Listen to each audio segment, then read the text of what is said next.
우리의 삶을 선한 길로 인도하실 때에 우리의 눈에 어떻게 보이든지 그 길이 주께서 인도하시는 길이라고 신뢰하고 믿음으로 한 걸음 한 걸음 걸어가시는 저와 여러분이 되었으면 좋겠습니다. 푸른 풀밭 잔잔한 물가로 인도하신다고 했더니 누가 거기 벌레가 많다고 그러더라고요. 하나님께서 우리에게 선한 것으로 인도하시는 그 자리, 주께서 가장 좋은 곳으로 인도하신다라고 믿고 믿음의 길 걸어가시는 저와 여러분 되었으면 좋겠습니다. 오늘 수요일인데 오늘도 변함없이 주님 앞에 기도하고 믿음 안에서 말씀 안에 서기 위하여 이 자리에 모이신 모든 성도님들에게 약속하신 하나님의 은혜가 함께 하시기를 빕니다. 오늘부터 이제 에베소서 말씀을 묵상합니다. 지난주까지 우리 갈라디아서 말씀 묵상하고 선교사님 또 선교 보고도 듣고 했는데 오늘부터 이제 에베소서 말씀 묵상합니다. 에베소서는 이제 바울이 3차 전도 여행 중에 세운 3차 전도 여행의 중심지라고 말할 수 있는 교회였고 그곳이었습니다.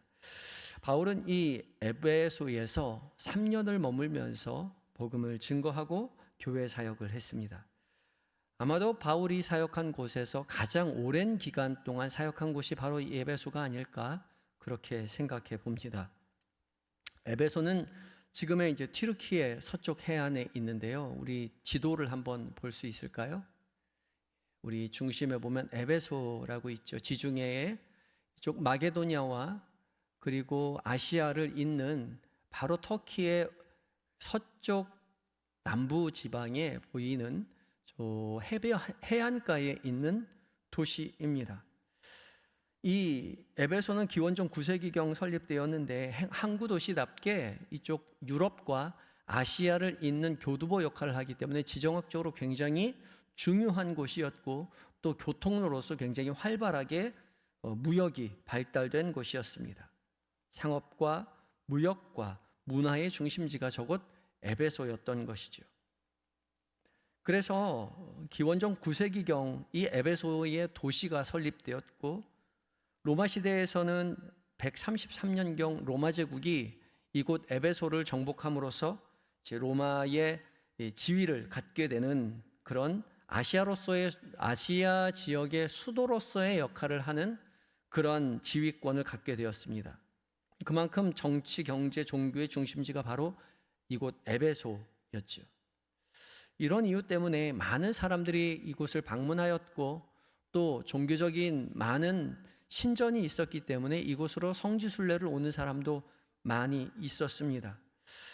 우리 이번에 그 터키, 우리 튀르키예 그 성지순례도 이 7교회 중에서 에베소 지역을 방문하여 교회 터를 방문했었는데요. 그때의 사진을 좀 가지고 왔습니다. 이것이 유적터를 발굴하는 그 곳을 가서 우리가 한번 본 것입니다. 굉장히 많이 있고 여기 여기가 도서관입니다. 그래서 여기에 1200권 정도의 양피지 도서가 있었다라고 이야기를 하고 있습니다. 굉장히 화려하고 크고 웅장한 그런 건물들이 굉장히 많이 있고요. 또 길이 다 대리석으로 되어 있는데 저기 보면 이렇게 또 장식이 되어 있죠. 비잔틴 장식이 저 지금 길이거든요. 길인데 저기 저렇게 비잔틴 장식이 끝까지 저렇게 되어 있습니다. 굉장히 화려한 도시였던 것이죠. 그리고 화려한 도시 곳곳에 이렇게 기둥이나 벽에 신상들이 새겨져 있습니다. 굉장히 많은 사람이 오고 갔었고요. 이거는 뭐 같으세요? 화장실이에요. 화장실, 공중 화장실. 칸막이가 없는 공중 화장실인데 한 50여 개 정도가 디귿자의 형태로 저렇게 마주보고 앉아서 화장을 할 수 있게 되어 있습니다. 예, 밑에 넘어가 버렸네요. 요거는 뭔 것 같으세요? 발자국이 있죠. 이 발자국만 보이는데 그 옆에 여자의 얼굴이 보여요. 이게 설명해 주시기를 뭐라고 이야기하냐면 환락가에 들어갈 수 있는 그 성인인지 아닌지를 여부를 가늠할 수 있는 그런 재는 거라고 합니다. 그래서 발을 한번 대봐서 이거보다 커야만 환락가에 들어갈 수 있다고 이야기해요. 그래서 그렇게 사용되었다고 해서 제가 신기해서 찍어 놓았습니다. 굉장히 이렇게 화려한 도시에 여기가 아르티메스, 그렇죠? 아르티메스, 아르테미스 맞죠? 예, 아르테미스 신전이 있습니다. 이 아르테미스 여신을 모시는 이곳이고요. 고대 7대 불가사리 중에서 불가사리 중에 하나로 꼽힌다고 합니다. 굉장히 화려하고 웅장합니다. 너비가 130m, 그리고 넓이가 60m, 축구장 하나 정도의 크기에 127개의 기둥으로 저렇게 큰 웅장한 신전이 산 위에 꼭대기에 세워져 있었습니다. 지금은 그 밑에 있는 저 기둥 하나만 남아 있습니다. 다 폐허가 되었던 거죠. 전쟁으로 부서지기도 하였고, 기독교가 로마의 국교가 되면서 저 아르테미스 신전에 사용되었던 석재들을 가지고 교회를 건립하는데 사용하기도 했다라고 말을 하더라고요. 사도행전 19장에 보면 바울이 이 에베소에 가서 복음을 전하는 장면 기록하고 있는데, 바울이 에베소 지역에서 세워진 신상들을 보고 그 사람들이 만든 신상은 결코 진짜 신이 아니라고 그렇게 바울이 이야기하자, 이 아담이 여신의 신상을 만들어서 팔던 그런 사람들이, 이 직공들이 바울과 일행을 데리고 이제 싸움을 붙어서 연극장으로 들어가서 논쟁을 하려고 합니다. 이곳 에베소에 갔을 때 두 개의 연극장을 볼 수가 있었는데, 하나는 1,500명 정도의 규모에 들어가는 연극장이었고, 또 하나는 25,000명 정도가 수용되는 큰 연극장이었습니다.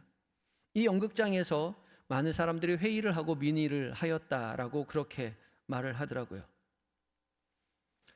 이 극장의 규모 자체가 에베소 도시가 얼마나 융성했고 얼마나 컸었는지를 짐작할 수 있는 대표적인 로마 시대의 건축물이죠. 우리 에베소 극장에서도 한번 우리가 돌아보고 거기서 찬양을 했었는데요. 우리 같이 갔었던 순례계 우리 권사님 집사님들이 여기서 찬양을 한번 했었습니다. 우리 중앙에서 찬양을 하면 저기 끝까지 다 들린다고 하는데, 중앙에는 못 가고 그 옆에서 찬양을 했어요. 다음 넘겨주시겠어요?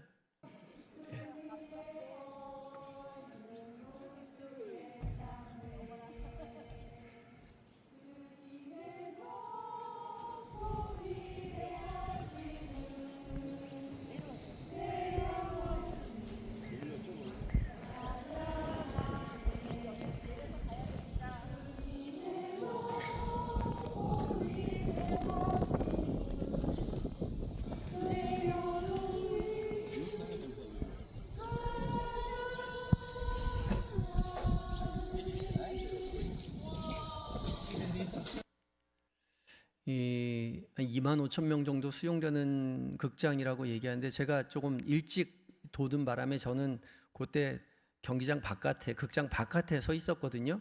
근데 저 안에서 찬양하는 소리가 극장 바깥에까지 다 들리더라고요. 그만큼 설계가 굉장히 잘 되어 있습니다.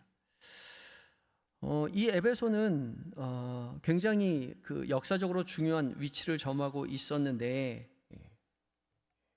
그렇죠? 점하고 있었는데, 고대 전통에 따르면 사도 요한이 예수님의 어머니 마리아를 모시고 이곳 에베소에서 마지막 생애를 보냈다, 그렇게 전통에서 말을 하고 있습니다. 그래서 이곳 에베소에는 예수님의 어머니가 살았던 생가라고 해서, 생가가 지금도 보존이 되어 있는데 정말로 거기 살았는지는 사실 알 수 없지만, 전통에 의해서 계속해서 그곳이 예수님의 어머니가 살았던 곳이다. 그래서 지금도 거기에 관광지로 사용이 되기도 하고요. 몇 번의 그리고 또한 이 예수님의 어머니 마리아를 기념하는 교회가 크게 지어지기도 했는데요. 그래서 성 마리아 교회라고 합니다. 이 성 마리아 교회가 얼마나 크게 지어졌는지, 가로가 145m, 세로가 30m, 그러니까 아르테미스 신전보다 조금 더 긴 거죠. 그렇게 크게 만들어졌어요. 정말 거대한 교회입니다. 한 번에 만든 건 아니고 몇 번의 개보수를 거쳐서 만들어져 있는데요. 지금은 터만 남아 있습니다. 우리 사진으로도 제가 준비를 해왔는데, 이거는 이제 그 앞에 터가 어떻게 생겼는지에 대해서 표지판이 있길래 제가 표지판을 찍어 온 건데 잘 안 보이시죠? 중간에 보면 어떻게 생겼었는지에 대해서, 그리고 그 아래에는 위에서 항공사진으로 찍어 놓은 그런 사진이 있습니다. 여기를 쭉 둘러보면서 우리 특이한 게 하나가 있어서 찍어 놨는데, 이게 뭔 것 같으세요? 이게 다음 사진 하나 넘겨 보시겠어요? 세례터입니다. 세례터. 교회 안에 세례할 수 있는 공간이 저기 있어서 물에 잠그고, 물론 저렇게 하지 않고 침례로 완전히 잠기는 세례를 했겠죠. 우리 한명호 장로님하고 제가 한번 들어가 보았습니다. 예, 이제 넘겨주셔도 되고요. 이거는 제 성 마리아 기념교회의 애슬, 그러니까 성소 있는 그쪽에서 다 같이 모여서 함께 기념사진을 찍은 것입니다. 이제 사진은 이제 끝났어요. 예. 궁금하시면 다음에 같이 가셔도 좋겠습니다. 여러 가지 이제 우리가 빨리 이스라엘을 가고 싶어서 제가 계속 이스라엘하고 연락을 하고 있는데, 이스라엘이 지금 굉장히 어려운 상황이라고 연락을 받았습니다. 제가 지난주에 이번 주 중에 연락을 받았는데, 이제 이스라엘 폭격 받고 그랬잖아요. 그래서 선교사님들도 다 바깥으로 떠나라고, 본국으로 돌아가든지 이스라엘을 떠나라고 해서 요르단으로 다 지금 대피하고 있다고 그렇게 연락을 받았습니다. 그래서 그러면서 기도해 달라고 그렇게 얘기해 주셨는데, 저랑 연락하시는 그 선교사님은 현지 사역을 하고 계시거든요. 현지 유대인들과 함께 현지에 있는 어려운 사람들 돕는 사역을 하고 계신데, 그분들은 그냥 계속해서 남아서 현지인을 위한 사역을 하시겠다고 기도해 달라고 했습니다. 그 땅에 평화가 오기를 함께 계속 기도해 주셔서 머지않아 평화가 이루어졌을 때 이스라엘로 성지순례 기쁘게 갈 수 있는 날이 왔으면 좋겠습니다. 이제 에베소서로 들어와서요. 에베소서는 바울이 로마 감옥에 투옥되어 있을 때 교회에 편지를 쓴 것이죠. 옥중서신 중에 하나입니다. 바울이 옥중에서 쓴 4개의 편지, 에베소, 빌립보, 골로새, 그리고 빌레몬, 4개의 서신이 옥중서신입니다. 바울이 옥에 투옥되어 있으면서도 여전히 교회를 향한 사랑의 마음을 담아서 편지를 써 내려간 것이죠. 에베소 교회를 비롯해서 아시아에 있는 교회들이 성장하기 기쁘게 안정적으로 성장해 갔으면 참 좋았을 텐데, 그렇지 못했던 것이죠. 이방인들과 유대인들의 분열이 아시아에 있는 많은 교회들에 여전히 공존하고 있었습니다. 그래서 바울은 교회 성도들에게 이방인이나 유대인이나 모두 그리스도 안에서 하나가 되었으니 합력하여 선을 이루어갈 것을 그렇게 강조하죠. 이 에베소서 역시 그리스도 안에서 이방인과 유대인들이 하나가 될 것을 강조하고 있습니다. 우리가 에베소서에 유명한 말씀들이 많이 있지만 가장 유명한 말씀이라고 이야기할 수 있는 에베소서 2장 14절 말씀이 있는데, 함께 읽겠습니다. 시작. 그는 우리의 화평이신지라 둘로 하나를 만드사 원수된 것 곧 중간에 막힌 담을 자기 육체로 허시고. 우리 잘 아는 말씀이죠. 막힌 담을 허셨다는, 예수 그리스도께서 막힌 담을 허셨다, 둘로 하나를 만드셨다라고 말할 때 이 둘은 이방인과 유대인들을 1차적으로 말하는 것입니다. 교회 안에 있는 이방인들과 유대인들을 하나 되게 하신 분이 예수 그리스도시다라고 그렇게 고백하는 것이죠. 이처럼 교회의 하나됨을 위해서 바울은 이 에베소 교회에 편지를 했습니다. 이 에베소서는 6개의 장으로 이루어져 있는데 1장부터 3장까지는 교리적인 측면을, 그리고 4장부터 6장까지는 실천적인 부분을 담고 있습니다. 그래서 오늘 읽은 1절부터 14절까지 내용 역시 교리적인 부분에 해당이 되는데요. 그 중에 1절과 2절은 인사말에 해당이 되는 구절입니다. 1절과 2절 한번 읽어보죠. 함께 읽습니다. 시작. 하나님의 뜻으로 말미암아 그리스도 예수의 사도가 된 바울은 에베소에 있는 성도들과 그리스도 예수 안에 있는 신실한 자들에게 편지하노니 하나님 우리 아버지와 주 예수 그리스도로부터 은혜와 평강이 너희에게 있을지어다. 아멘. 하나님의 뜻으로 말미암아 그리스도 예수의 사도된 바울은 자기 자신을 이렇게 길게 수식함을 가지고 자신을 소개하고 있는데요. 헬라어 성경을 보면 그리스도 예수의 사도, 그리스도의 사도라는 말이 가장 앞에 나와서 강조하고 있습니다. 자신이 그리스도의 사도임을 바울은 밝히고 있는 거죠. 바울의 이런 모습은 우리가 이전에 말씀을 나누었던 갈라디아서에서도 마찬가지로 바울의 사도권을 의심하는 자들, 그런 자들을 의식한 표현인 것이죠. 자신이 그리스도의 사도가 된 것은 하나님의 뜻으로 말미암았다. 내가 사도가 되었는데 제자들의 다른 사도들의 천고에 의해서 사도가 된 것이 아니라 하나님의 뜻으로 말미암아 나는 사도가 되었다. 그렇게 자신의 사도권을 주장하는 것입니다. 우리 역시 마찬가지이죠. 우리 모두 바울처럼 하나님의 뜻 가운데에 예수 그리스도의 제자요 하나님의 자녀가 되었습니다. 우리 스스로 예수님의 제자가 된 사람은 아무도 없죠. 우리는 주님을 몰랐지만 주님이 우리를 찾아오셔서 복음으로 초대해 주셨고 그 복음으로 말미암아 하나님의 아들을 믿는 은혜를 허락하여 주셨고 그 은혜로 말미암아 주님의 제자가 되게 해 주셨습니다. 주님은 부족한 우리를 부르셔서 제자 삼아 주시고 우리를 나를 따라오너라 말씀하여 주시는데 사실 우리의 현실은 제자스럽지 못할 때가 많이 있죠. 바울은 다른 사람들이 바울을 바라볼 때 저 사람 제자 맞아? 라고 이야기한다고 했는데 우리는 우리 스스로를 보기에도 다른 사람 보기에도 예수님의 제자라고 말하기에는 턱없이 부족한 사람처럼 느껴진다는 거죠. 그러나 그럼에도 불구하고 우리 역시 바울처럼 하나님의 뜻으로 말미암아 예수 그리스도의 제자가 되었다는 사실을 우리는 기억해야 합니다. 잊지 말아야 하는 것이죠. 하나님께서 뜻하신 바이니 하나님께서 계획하셨으니 하나님께서 이끌어 가시는 것입니다. 우리는 그저 믿고 따라갈 뿐이죠. 그 길은 감사와 기쁨이 넘친다라고 말하지만 그 길을 걷다 보면 감사가 끊기고 기쁨이 사라지고 근심과 후회가 있을 때도 있고 주저앉아서 낙담될 때도 있지요. 우리 스스로 우리가 무슨 제자라고 우리가 무슨 집사라고 권사라고 목사라고 부를 수 있겠나라고 그런 생각이 들 때가 사실 태반입니다.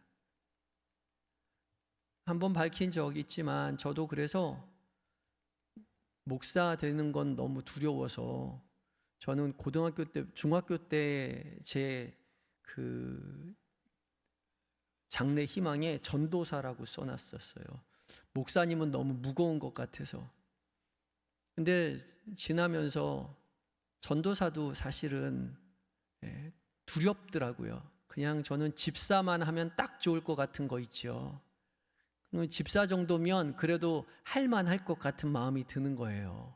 이 정도 열심히 교회 섬기고 열심히 기도하고 교회에서 봉사하면 아이고 나 집사 참 은혜롭다고 믿음 좋다고 그렇게 말할 수 그런 얘기 들으면 충분할 것 같은데 하나님이 저를 목사를 세워놔서 아무리 기도해도 목사가 그거밖에 기도 못하냐, 아무리 성경을 읽어도 목사가 그거밖에 성경을 모르냐, 목사인 것이 참 부끄러울 수밖에 없는 그러한 현실이 늘 저를 고개 숙이게 만드는 거죠. 저는 근데 그때마다 예전에 저에게 찾아오셨던 주님의 모습을 기억할 수밖에 없습니다. 제가 그때 한참 주께서 주신 은혜를 충만히 받아서 너무 행복하게 예수 믿을 때였어요. 하나님께서 깨닫게 해주시는 은혜가 너무 커서 그때 뭘 깨달았는지 기억은 안 나는데요. 하나님께서 주신 은혜가 너무 커서 막 기쁘게 다녔어요. 그리고 이제 그 교회의 후배들 모아놓고 예수 믿는 게 뭔지에 대해서, 우리의 신앙이 어떠해야 되는지에 대해서 막 침 튀겨가면서 막 울먹거리면서 막 이야기를 해 주었을 때 한켠에 되게 자랑스러웠는데, 주님이 저에게 하시는 말씀이 그거 너 혼자 알고 있으라고 내가 너 가르쳐 준 거 아니다, 그렇게 말씀하시는 그 음성을 제가 개인적으로 듣게 되었습니다. 그래서 그때 제가 무엇을 깨달았는지 기억은 하나도 안 나지만, 제가 인생 가운데 믿음의 길 걸어가면서 주께서 깨닫게 해주신 말을 그저 저 혼자 알고 있고 잘난 척하며 살아가는 것이 아니라 남에게 전하기 위한 하나님께서 주신 은혜라고 기억하고 그렇게 전하려고 합니다. 물론 부족하고 목사라고 부르기에는 턱없이 나약한 존재이지만, 그러나 부르신 분도 주님이시고 세우신 분도 주님이시기에 주님이 해결해 주실 줄 믿고 그냥 순종하며 가는 거죠. 목사라는 직함이 너무나도 부끄럽고 하나님 앞에 죄스럽지만, 그럼에도 불구하고 저는 이 길을 갑니다. 우리 역시 마찬가지이죠. 우리가 집사로, 권사로, 장로로, 또 직분자로서 그 길 걸어갈 때에 많이 부족하지만 부르신 자가 여호와 하나님이시고 우리를 이끄시는 자가 예수 그리스도이시기에 우리가 순종하는 마음으로 한 걸음 걸어가는 것이죠. 그럼에도 불구하고 주께서 주시는 은혜로 한 걸음 걸어갈 때에 우리는 조금씩 그리스도를 닮아가겠죠. 그리스도를 향하여 닮아가시는 저와 여러분이 되었으면 좋겠습니다. 그날이 언제일지 모르지만 주님이 이끄시는 대로 한 걸음 한 걸음 걸어가셨으면 좋겠습니다. 이어지는 3절부터 14절까지의 말씀은 이제 우리의 구원이 오직 그리스도 안에서 이루어져 있음을 강조하는, 그 고백하는 내용인데요. 3절부터 14절까지 긴 장, 찬송하리로다 라고 시작되는 이 긴 절은요, 사실은 헬라어 성경은 하나의 문장으로 되어 있습니다. 하나의 긴 문장으로 이루어져 있는데 우리가 이 긴 문장을 한꺼번에 볼 수는 없고 조금 나누어서 보게 되겠지요. 이 3절부터 14절까지 구체적으로 핵심적으로 말하는 것은 그리스도 안에서 이 모든 일이 이루어졌다는 거죠. 14절까지 계속해서 그리스도 안에서라는 말씀이 계속 반복이 됩니다. 1절에 그리스도 예수 안에 있는, 3절에 그리스도 안에서, 4절에 그리스도 안에서, 또 7절에 그리스도 안에서, 9절에 그리스도 안에서, 10절에 그리스도 안에서, 12절에 그리스도 안에서, 에베소서 전체에서 그리스도 안에서라는 말이 한 30번 정도 반복됩니다. 그만큼 그리스도 안에서 우리의 구원이 이루어져 가고 있음이 중요하다는 거죠. 이 3절부터 14절까지가 하나의 문장이긴 하지만 세부적으로 나누어 보면 3절부터 6절까지를 성부 하나님의 계획하심, 구원 계획을 찬양하고 7절부터 12절까지는 예수 그리스도, 성자 되신 예수 그리스도의 구원의 계획을 성취하신 것에 대해서 노래를 하고 있고, 13절과 14절은 성령 하나님의 인치심으로 구원의 보증이 되었음을 말하고 있습니다. 그러니까 3절부터 14절까지 하나의 문장에서 성부, 성자, 성령 삼위일체 하나님의 구원의 계획을 찬양하는 내용으로 이루어졌다는 거죠. 먼저 3절부터 6절까지 성부 하나님의 계획이라고 말씀드렸는데 3절 말씀을 함께 읽어봅니다. 시작. 찬송하리로다 하나님 곧 우리 주 예수 그리스도의 아버지께서 그리스도 안에서 하늘에 속한 모든 신령한 복을 우리에게 주시되. 찬송하리로다, 그렇게 시작하고 있습니다. 찬송시거든요. 이 찬송시는 유대교의 전통적인 찬송시의 형태를 띠고 있습니다.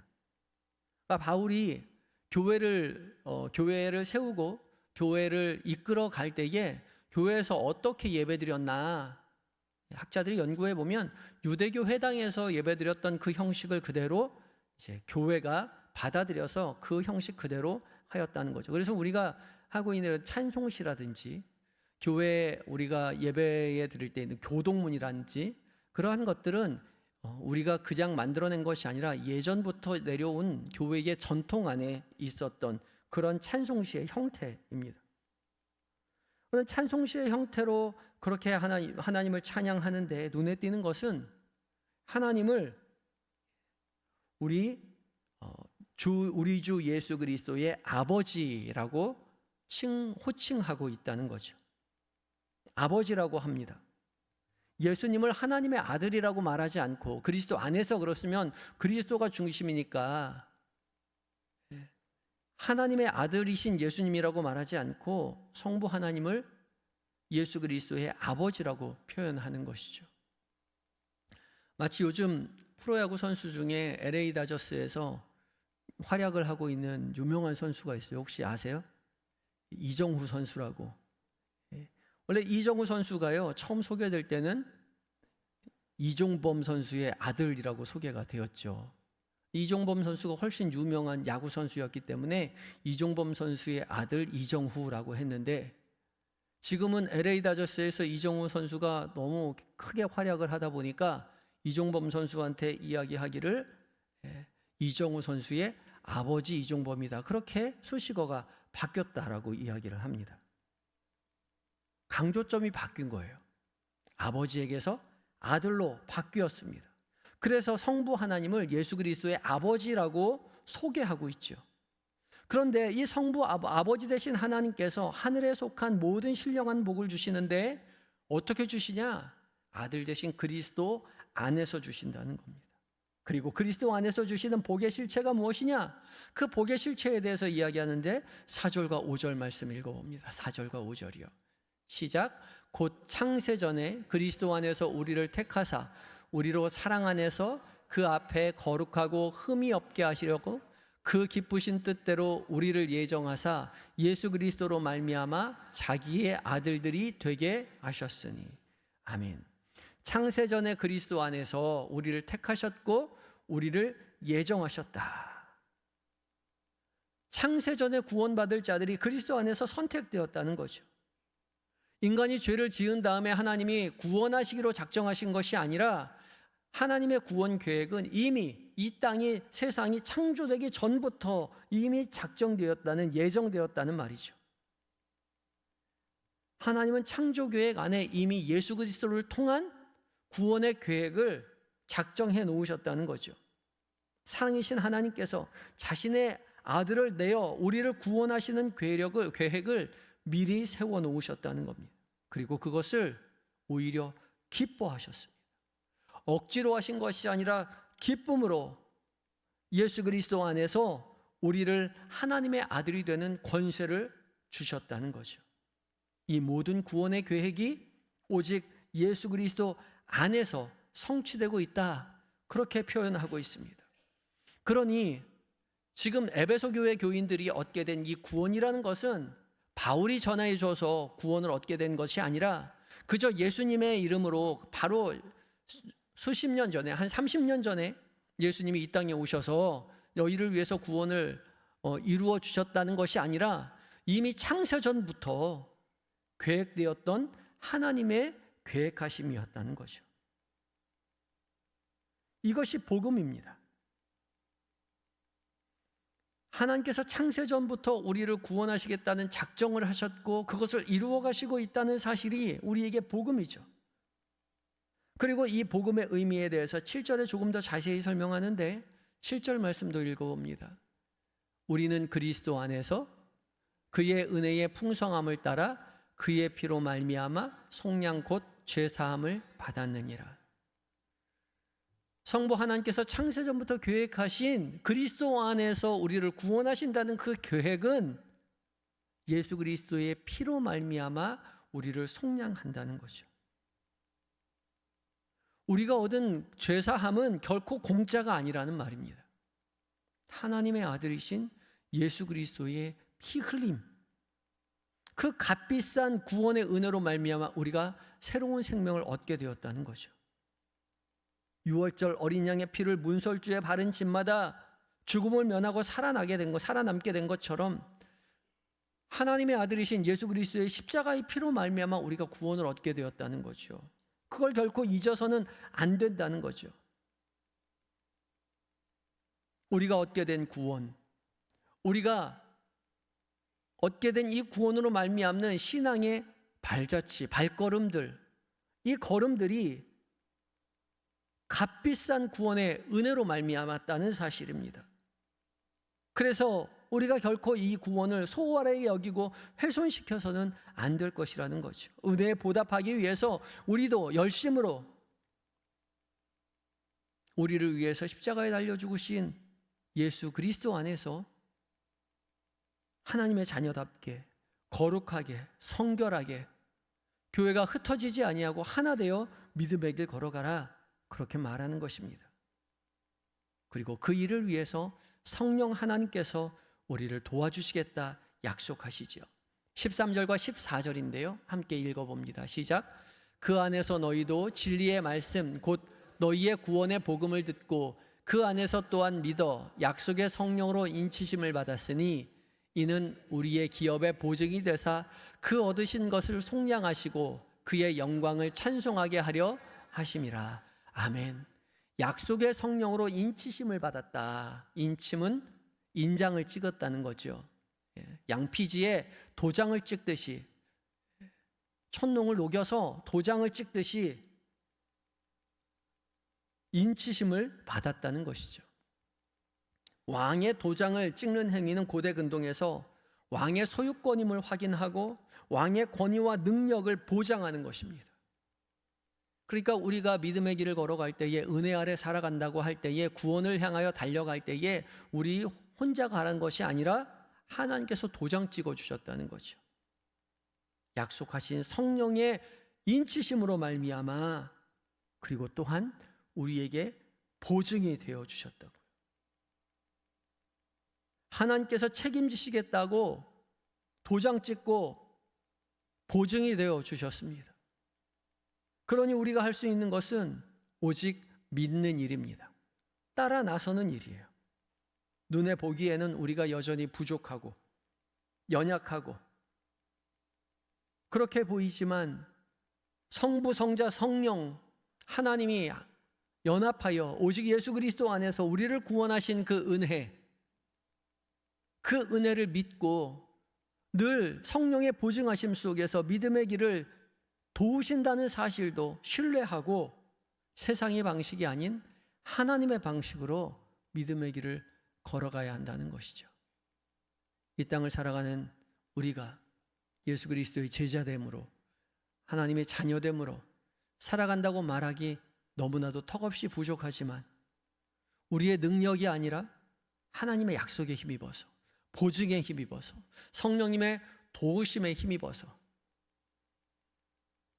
거룩하게 성결하게 주님 기뻐하시는 삶을 살아내시는 저와 여러분이 되셔야 할 것입니다. 오직 하나님의 은혜로, 예수 그리스도의 십자가의 보혈로, 성령님의 보증하심으로 말미암아 믿음의 길을 굳건히 걸어가시는 저와 여러분이 되시기를 예수 그리스도의 이름으로 축복합니다. 함께 기도하실 때에 오늘 말씀 가운데 여러분 각자에게 들려주신 말씀에 따라 다짐의 기도를 드리도록 하겠습니다. 함께 기도하겠습니다.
주님, 죄인된 우리를 위하여 말할 수 없는 풍성한 사랑으로 창세전부터 계획하시고 십자가의 보혈의 피로 우리를 구원하여 주시고 그 믿음의 길 걸어가는 동안 성령으로 동행하여 주시며 믿음으로 이끌어 가시니 감사합니다. 주님의 인도하심에 순종하여 한 걸음 한 걸음 걸어갈 때에 부족하지만 연약하지만 주님 의지하여 믿음의 길 걸어가게 하여 주시옵시고 주님이 우리의 기쁨이 되신 것처럼 우리도 주님의 기쁨이 되어 믿음의 길 하루하루 걸어가 우리가 그리스도의 제자된 삶, 예수 그리스도를 닮아가는 삶을 살아가게 하여 주시옵소서. 모든 것 주 앞에 의탁드리올 때에 우리의 구원의 이유가 되시는 예수님의 이름으로 기도드립니다. 아멘.